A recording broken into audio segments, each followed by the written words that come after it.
നമസ്കാരം. നമ്മുടെ പുതിയൊരു വീഡിയോയിലേക്ക് എല്ലാവർക്കും സ്വാഗതം. അപ്പോൾ ഇന്നത്തെ വീഡിയോയിൽ തംബ്നെയിൽ കണ്ടതുപോലെ തന്നെ നമ്മുടെ ആഗ്രഹങ്ങൾ, നമ്മുടെ പ്രാർത്ഥനകൾ എല്ലാം ശരിയായ രീതിയിലാണ് പോകുന്നതെങ്കിൽ നമുക്ക് ശ്രീ മുരുക ഭഗവാൻ ഒരുപാട് അടയാളങ്ങൾ കാണിച്ചു തരാറുണ്ട്. ആ അടയാളങ്ങളൊക്കെ എന്തൊക്കെയാണെന്നാണ് ഇന്നത്തെ വീഡിയോയിൽ ഞാൻ പറയുന്നത്. ഏറ്റവും പ്രധാനമായിട്ടുള്ളത്, നമ്മൾ ഭഗവാന്റെ ഫോട്ടോ അല്ലെങ്കിൽ ഭഗവാനെ പറ്റിയിട്ടുള്ള വീഡിയോസ് കണ്ടിന്യൂസ് ആയിട്ട് നമ്മൾ കാണുകയാണെങ്കിൽ ഇതിൻ്റെ ഏറ്റവും പ്രധാനപ്പെട്ട ഒരർത്ഥം നമ്മുടെ പ്രാർത്ഥന, നമ്മുടെ ചിന്തകൾ, നമ്മുടെ പ്രവൃത്തികൾ എല്ലാം ഭഗവാൻ ശ്രദ്ധിക്കുന്നുണ്ട്, ഭഗവാൻ അറിയുന്നുണ്ട്. അതെല്ലാം തന്നെ ഭഗവാൻ നടത്തി തരും എന്നത് തന്നെയാണ്. മറ്റൊരു പ്രധാനപ്പെട്ട കാര്യം, ഭഗവാന്റെ വേലായുധം അദ്ദേഹത്തിൻ്റെ ഏറ്റവും പ്രധാനപ്പെട്ട ഒരു ആയുധമാണ്. ഭഗവാനെ നമ്മൾ വെട്രിവേൽ മുരുകനുക്ക് ഹരോഹര എന്ന് പറഞ്ഞാണ് എല്ലാവരും സ്തുതിക്കാറുള്ളത്. അതിൽ നിന്ന് തന്നെ വേലിൻ്റെ പ്രാധാന്യം നമുക്ക് മനസ്സിലാക്കാവുന്നതാണ്. അദ്ദേഹത്തിൻ്റെ വേലായുധം നമ്മൾ യാദൃച്ഛികമായിട്ട് കാണുകയാണെങ്കിൽ, നമ്മൾ യാത്ര ചെയ്യുമ്പോൾ കാണുകയാണെങ്കിൽ ഒക്കെ വേൽ നമുക്ക് വഴികാട്ടിയായിട്ട് പ്രവർത്തിക്കുമെന്നാണ് നമ്മുടെ വേൽമാറലിൽ പറഞ്ഞിരിക്കുന്നത്. അപ്പോൾ അതിൻ്റെ അർത്ഥം എന്താണ്?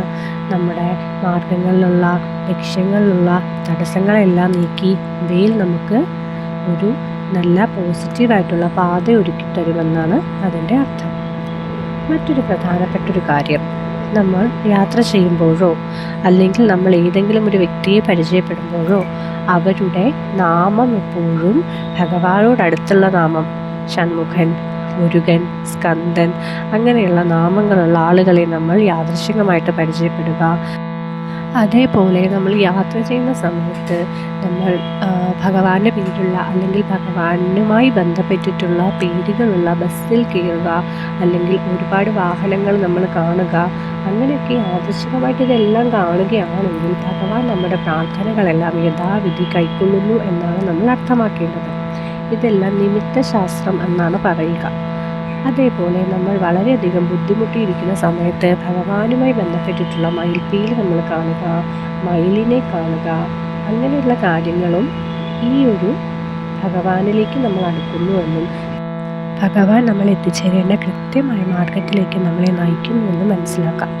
അതിനേക്കാൾ ഏറ്റവും പ്രധാനപ്പെട്ട ഒരു കാര്യം, പൂവൻകോഴിയെ നമ്മൾ കാണുകയാണെങ്കിലും ഇതേപോലെ തന്നെ ഭഗവാൻ തരുന്നൊരു നിമിത്തമായിട്ട് വേണം നമ്മൾ കണക്കാക്കാൻ.